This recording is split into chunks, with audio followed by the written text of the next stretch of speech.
বন্ধুরা, গৃহপ্রবেশ ধারাবাহিকের আজকের পর্বে দেখানো হয়েছে আকাশ আদিকে বলে মোহনার সাথে যোগাযোগ না করতে। মোহনার জন্য প্রয়োজনে আকাশ তাদের বিজনেসের সম্পর্কও শেষ করে দিতে পারে, শুধুমাত্র মোহনাকে ভালো রাখার জন্য। আদি মনে মনে ভাবে, আগে হলে তবু হতো, কিন্তু এখন আমি কি করে মোহনার কাছ থেকে দূরে সরে যাব? মোহনা আমার সন্তানের মা হতে চলেছে, সেটা আমার ইচ্ছাকৃত হোক বা অনিচ্ছাকৃত। এই দায় আমি অস্বীকার করতে পারবো না। আমি মোহনাকে একলা ছাড়তে পারবো না, ওর টেক কেয়ার আমাকে করতেই হবে। অন্যদিকে দেখানো হয় জিনিয়া শুভর ঘরে আসে, শুভর সাথে গল্প করতে চায়, কিন্তু বারবার করে জিনিয়ার নাম্বারে কল আসতে থাকে। কিন্তু শুভকে দেখে জিনিয়া ফোন রিসিভ করে না।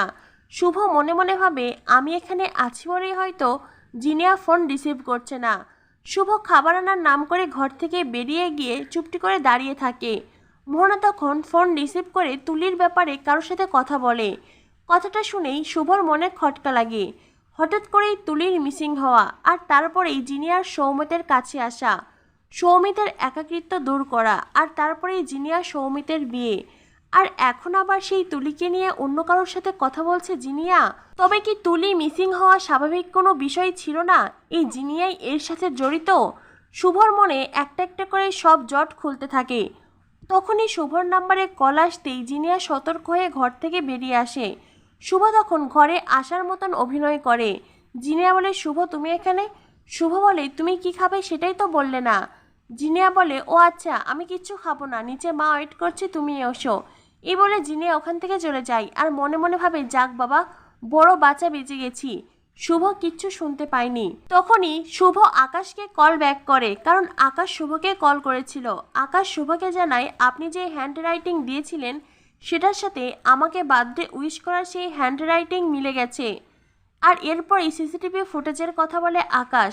আকাশ নিজেও অবাক হয়েছে সেই মানুষকে দেখে। শুভ বলে, সেই মানুষটি জিনিয়া, তাই তো?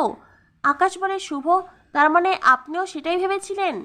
শুভলক্ষ্মী বলে, হ্যাঁ, আমিও সেটাই সন্দেহ করেছিলাম। এরপরেই শুভলক্ষ্মী আকাশকে ধন্যবাদ জানায়। আকাশ তখন শুভর ফোনে সেই সিসিটিভি ফুটেজ পাঠিয়ে দেয়। শুভ সিসিটিভি ফুটেজ দেখে মনে মনে ভাবতে থাকে, ছি জিনিয়া ছি, তুমি সারা জীবন বন্ধুত্বের অভিনয় করে গেছো। সারা জীবন একের পর এক তুমি আমাকে ঠকিয়ে গেছো। বন্ধু হয়ে তুমি পিছন থেকে আমাকে আঘাত করলে। শুভ খুব কষ্ট পেয়েছে, খুব আঘাত পেয়েছে, কিন্তু কাউকেই বুঝতে দেয় না। নিচে সৌমিত আর জিনিয়ার বিয়ের কথা চলছে, কালই এনগেজমেন্ট। কারণ তুলির বিষয়টা বুঝতে চেষ্টা করছে শুভ। শুভ জিনিয়াকে মিষ্টিমুখ করায়, সে খুশি হওয়ার অভিনয় করে, কিন্তু মনে মনে ভাবে কি করে জিনিয়ার পর্দাফাশ করা যায়। অন্যদিকে জিনিয়া মিষ্টি খেতে খেতে মনে মনে ভাবে, তুমি নিজেও ভাবতে পারছো না শুভ, তুমি মিষ্টি খাইয়ে তোমার চরম শত্রুকে এই বাড়িতে আনছো।